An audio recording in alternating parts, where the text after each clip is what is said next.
అనకాపల్లి జిల్లా రావికంపతంలోని అంబేద్కర్ కాలనీలో చెత్త వేయడంపై సిపిఎం ప్రజా సంఘాల ఆధ్వర్యంలో ఆందోళన చేశారు. చెత్త వేసే ప్రాంతంలో పక్కనే ప్రభుత్వ స్కూల్ ఎంఆర్ఓ ఆఫీస్ పలు ఇళ్లు ఉన్నాయని చెప్పారు. ఈ చెత్తను ఇక్కడ వేయడంతో స్కూల్ విద్యార్థులు ఎంఆర్ఓ కార్యాలయానికి వెళ్లే వారికి పాదచారులు దుర్వాసనతో తీవ్ర ఇబ్బందులు ఎదుర్కొంటున్నామని ఆందోళన వ్యక్తం చేస్తున్నారు. వెంటనే సంబంధిత అధికారులు స్పందించి ఇక్కడ చెత్త వేయకుండా వేరే చోట స్థలాన్ని కేటాయించాలని కోరుతున్నారు స్థానికులు. 67లో 20 సెంట్లు ప్రభుత్వం స్థలాన్ని అప్పుడు ఎంఆర్ఓ కేటాయించారు. ఇప్పుడు వరకు ఆ స్థలాన్ని ఈరోజు హైకోర్టులో ఉందని చెప్పేసి అక్కడ వేయకుండా స్థలం లేదని చెప్పేసి పంచాయతీ అధికారులు చెత్తన వేస్తారు. దీనివల్ల హై స్కూల్లో సుమారుగా 1000 మంది విద్యార్థులు ఇక్కడ పక్కనే భోజనాలు చేస్తారు. అక్కడ దళిత కాలనీ ఉంది, ఇక్కడ ఎంఆర్ఓస్ ఉంది, ఇక్కడ మన ఆధార్ సెంటర్ ఉంది.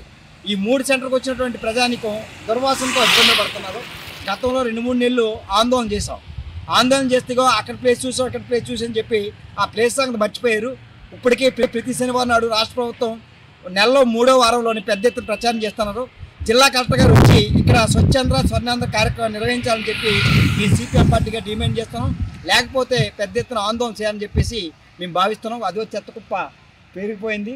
ఇక్కడ మళ్ళీ రోడ్డు పక్కనే చెత్త వేస్తున్నారు. దీనికి కారణం ఏంటంటే ప్లేస్ లేదని చెప్తున్నారు, స్థలం లేదని చెప్తున్నారు. కానీ స్థలం కేటాయించారు. 67లో 20 సెంట్లు.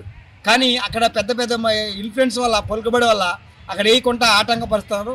కాబట్టి ఇప్పుడే వెంటనే రెవెన్యూ అధికారులు తక్షణం జోక్యం చేసుకొని చెత్తను తొలగించే స్థలం ఏర్పాటు చేయాలని డిమాండ్ చేస్తాం. మండల కేంద్రంలో చెత్త వేయడానికి